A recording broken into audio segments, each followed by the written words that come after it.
What's going on, guys? It's Jimmy here. Welcome to our daily show where we discuss everything going on here in our country that you need to know about on a daily basis, including money, investing, the stock market, the fourth stimulus package update, and stimulus check update. If you haven't subscribed to our YouTube channel yet, make sure to click the subscribe button down below. It's completely free to do so. And remember, new videos come out here every day at 10 a.m., 3 p.m., and 8 p.m. Eastern Standard Time. Also, thanks for hitting the like button for us down below.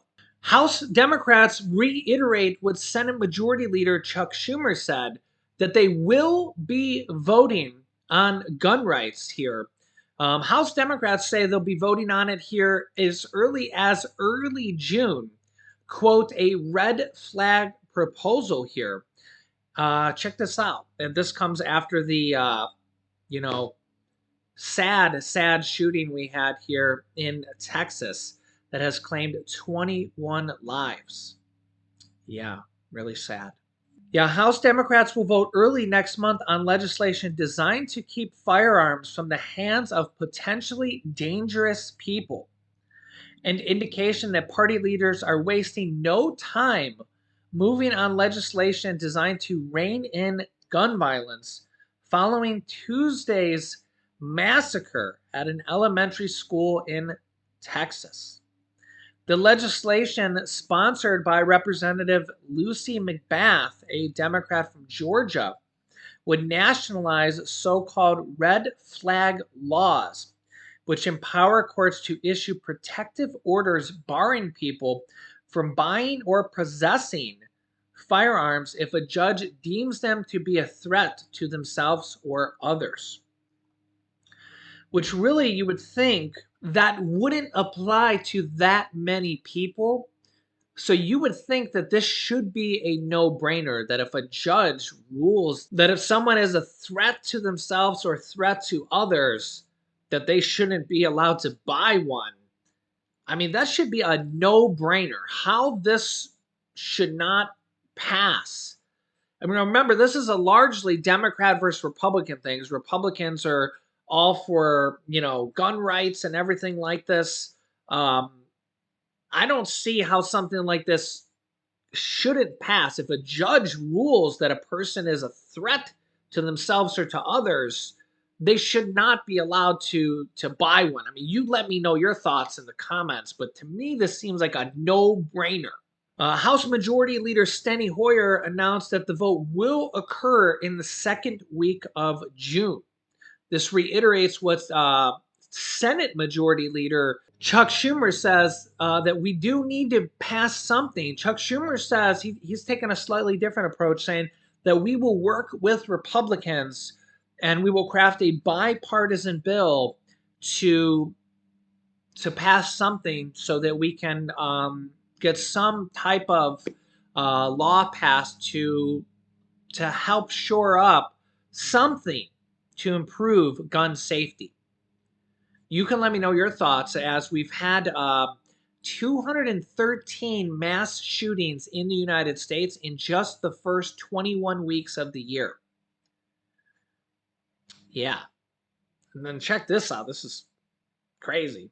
Texas Senator Ted Cruz receives sharp backlash for comments in the wake of the Uvalde school shooting, which happened in Texas. Him and Democratic Representative Alexandria Ocasio-Cortez went at it at Twitter a little bit. They've always kind of been sparring opponents. Here's what was said here. Let me know your thoughts on this.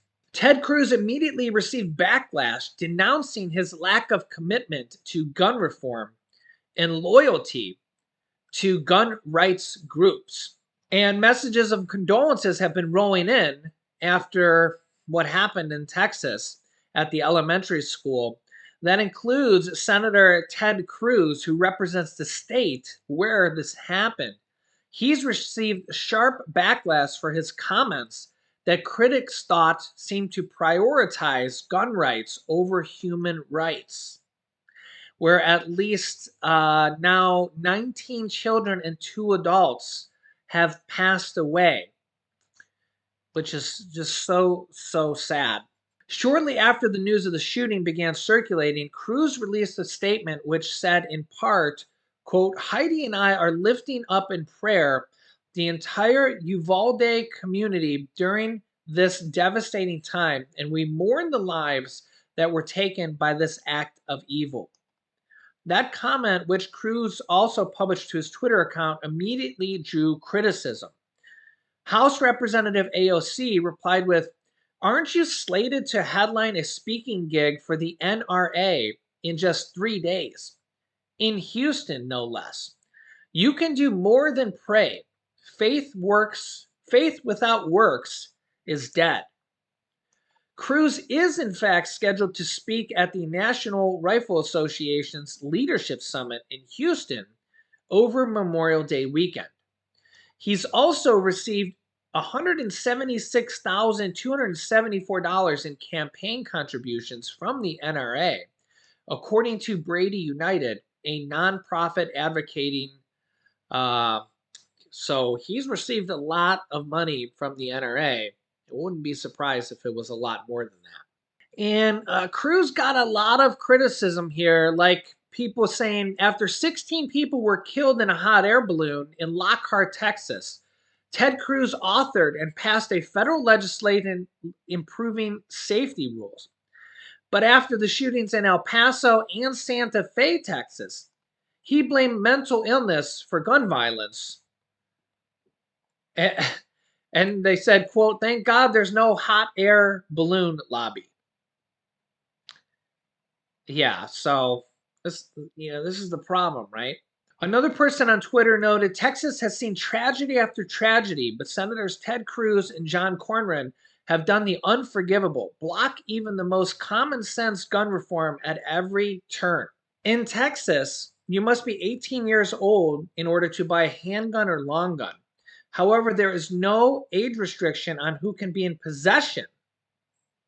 There's no age restriction at all.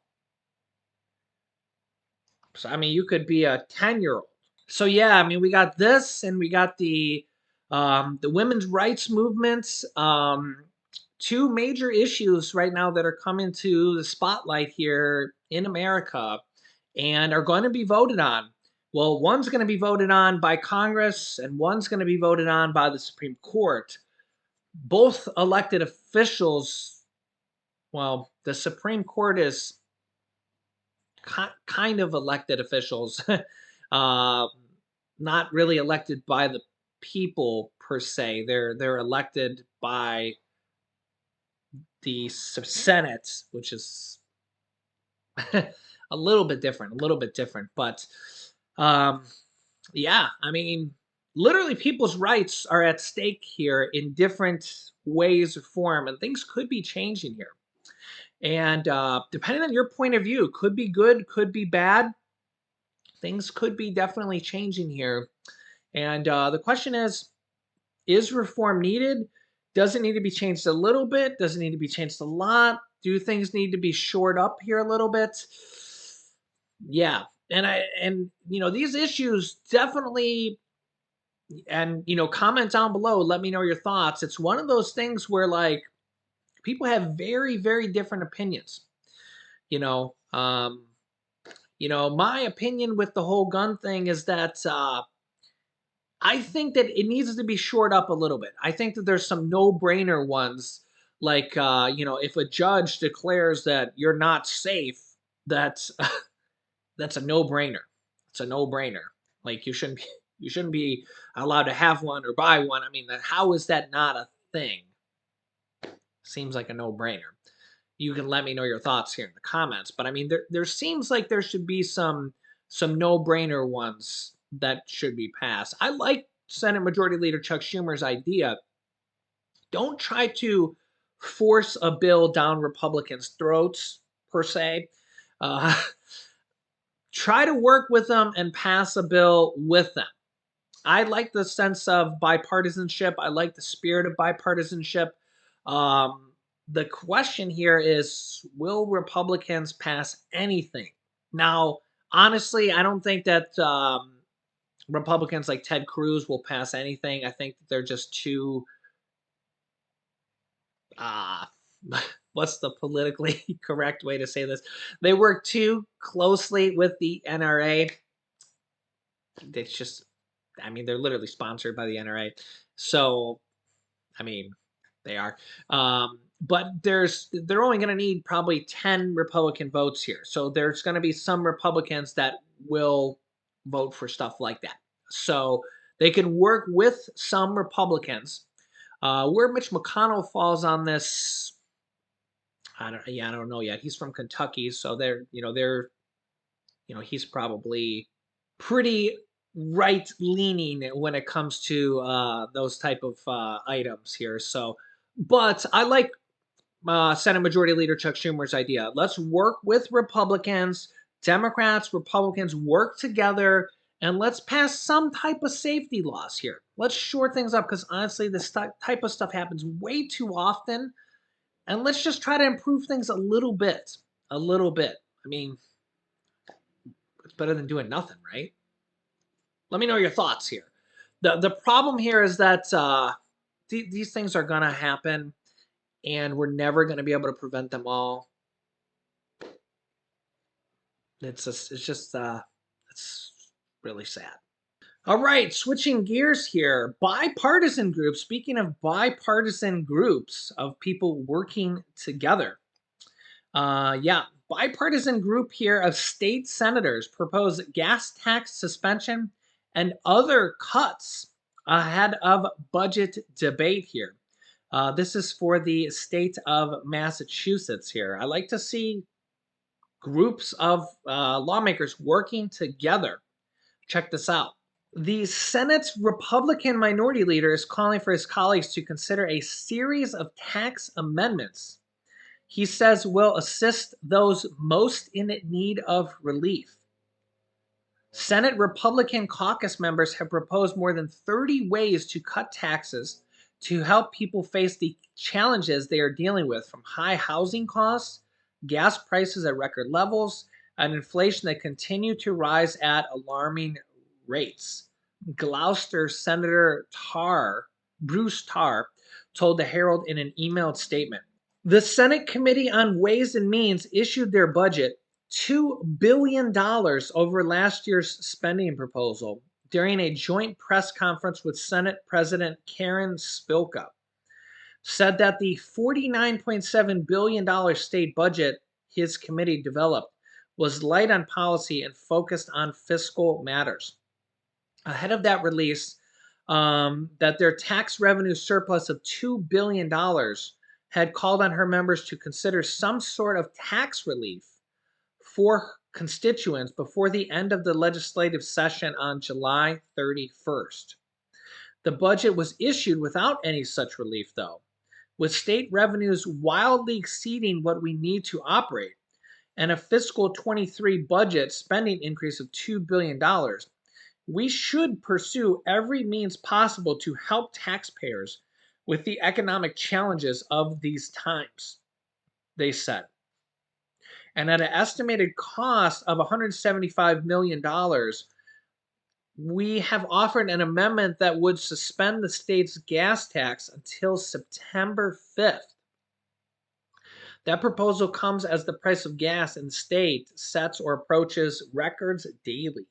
They also have an amendment that would accomplish much of what Governor Charlie Baker proposed in his own budget in January, when he asked the legislature to consider about $700 billion in tax cuts. $700 billion, oh my gosh. Do they even have that much money? Baker proposed lowering the tax burden for some seniors, renters, and low-income families, while also lowering the state's capital gains and estate taxes. Baker said the last two provisions were required to keep the Commonwealth competitive. The improving Massachusetts competitiveness, also, as I've heard, known as Taxachusetts, and reduce, right, Laura? Yeah, and reduce the cost of living amendment would do just that, according to Tarr. Our targeted tax cuts and credits will have many positive effects in every corner of the Commonwealth for families, seniors, students, commuters, and those who depend on childcare. Also, the state of Georgia is pondering whether to extend the Georgia motor fuel tax suspension, the gas tax suspension for Georgia. A lot of states considering this as a way to give money back to their people. Georgia Governor Brian Kemp has not said whether he would seek to extend the state's gas fuel tax suspension when it expires at the end of May. However, during a Wednesday morning interview with an Atlanta radio station, the governor indicated an announcement might be looming, saying, quote, "I know Georgians need it. They're getting killed at the pump right now, and they're getting killed at the grocery store because of President Joe Biden's 40-year high inflation." Wah, wah, wah. I mean, honestly, inflation's at a 30 or 40-year high almost everywhere around the world, but I know Republicans want to blame it all on the Democrats, but whatever. And quite honestly, just bad policies in Washington, like our domestic energy policy. Kemp, a Republican, told WSB Radio, quote, "We're going to try to keep helping Georgians fight through that. We've just got to make sure we can afford it. And hopefully we'll have some news out on that pretty soon," the governor added. In March, he signed House Bill 304 to suspend state collections on gasoline tax and motor fuel sales through May 31st. The governor said it cost the state about 150 to 170 million per month in revenues. Whew. The state would dip into its rainy day fund to cover the 300 million to 400 million the state would lose by suspending the uh, gas tax. Yeah, that's a lot. That's a lot. 300 to 400 million. I mean, that's a lot. They could have sent out a stimulus check with that money as well. It's, each state is just doing it a little bit differently, a little bit differently. Yeah, you're saving money when you go to fill up gas. So let me know your thoughts here in the comments. I will keep you up to date here with everything you need to know about. Make sure to click the subscribe button down below. It's completely free to do so. This way you won't miss out on our new videos. After subscribing, click the bell icon next to the subscribe button so you get notified when we go live with new videos. You can click here to watch my newest video next. And here is a video I just did on Social Security raises. So click on one of those videos next. Thanks for watching, guys, and I will see you in the next video.